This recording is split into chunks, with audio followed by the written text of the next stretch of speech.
আপনারা কি দেখেছেন যে কোনো মানুষ খুশি হলে কাঁদতে দেখেছেন? কাঁদে না মানুষ? খুশি হলে মানুষ কাঁদে না? খুশি হলে চিল্লাপাল্লা করতে হতো মানুষকে দেখেছেন, চিৎকার দিয়ে ওঠে না মানুষ? ওঠে।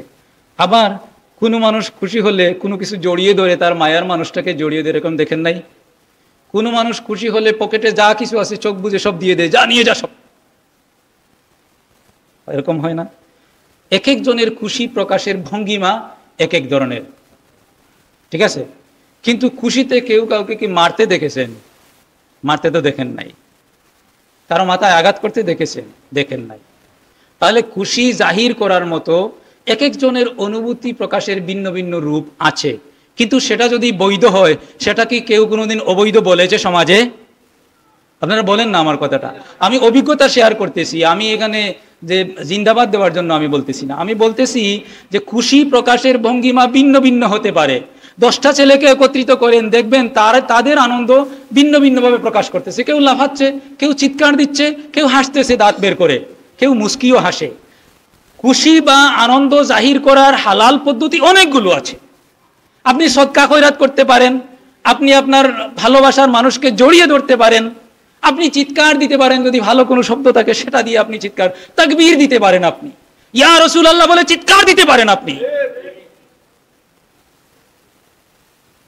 সাহাবায়ে কেরাম যুদ্ধের মাঠে গেলে কি ইয়া রাসূলুল্লাহ, ইয়া মুহাম্মদ ইত্যাদি বলে চিৎকার করতেন না? চিৎকার দেওয়ার মতো, আবেগ প্রকাশ করার মতো অনেক ভঙ্গি আছে। সব ভঙ্গি যদি জায়েজ হয় সবগুলোই হালাল, আর যদি না জায়েজ হয় তাহলে সেটা হারাম।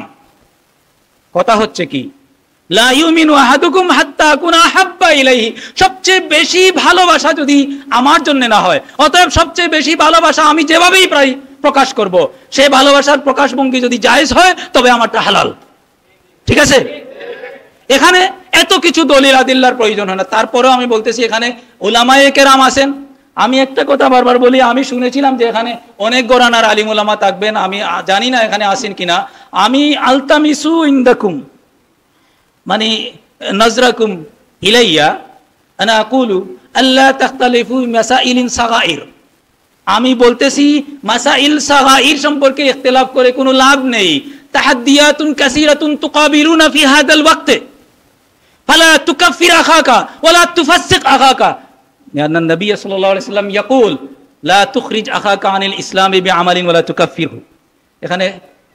এখানে আল্লামা শামসুল ইসলাম সাহেব আছেন, তারপর মুহাদ্দিসিনে কেরাম আছেন, সবাই আপনারা বুঝতেছেন আমার কথাগুলো। সুতরাং ফুরুই মাসাইল সম্পর্কে ইখতিলাফ বাদ দেন।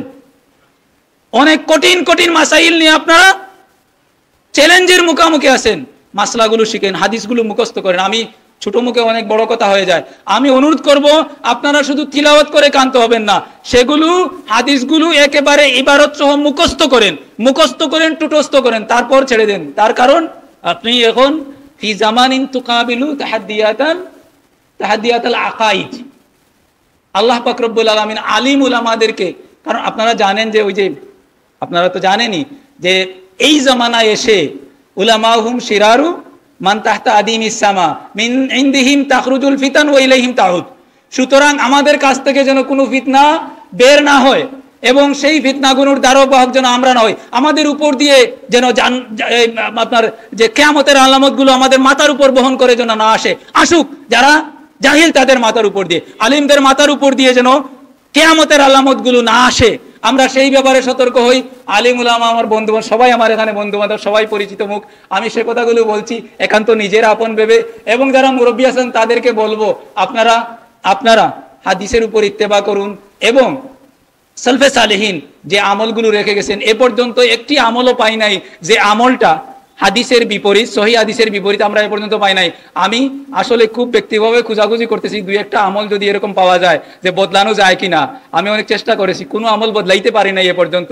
আলহামদুলিল্লাহ, যা আমল সালফে সালেহিন করে গেছেন সেটার উপর ঠিক থাকেন আপনারা, এবং আপনারা কথায় কথায় বেদাতের পিছনে দৌড়াবেন না, বেদাত সয়লাবে আপনারা গা বাসাবেন না। ও আখিরু দাওয়ানা আনিল হামদুলিল্লাহি রাব্বিল আলামিন।